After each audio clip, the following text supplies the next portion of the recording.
Mimaki 3DGD-1800 features hollow models, strengthening with polyurethane foam. The 3DGD prints hollow, lightweight models, and depending on their purpose, added rigidity or durability may be necessary. One of the easiest ways to achieve this is by creating an internal frame and filling the model with expanding polyurethane foam. Polyurethane foam is widely available and consists of two liquid components that, when mixed, expand and harden in a matter of minutes.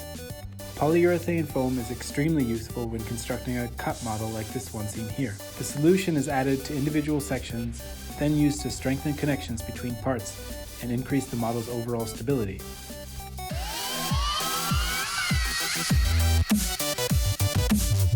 Connections are first bonded together with the 3DGD gel and a UV flashlight before filling with foam.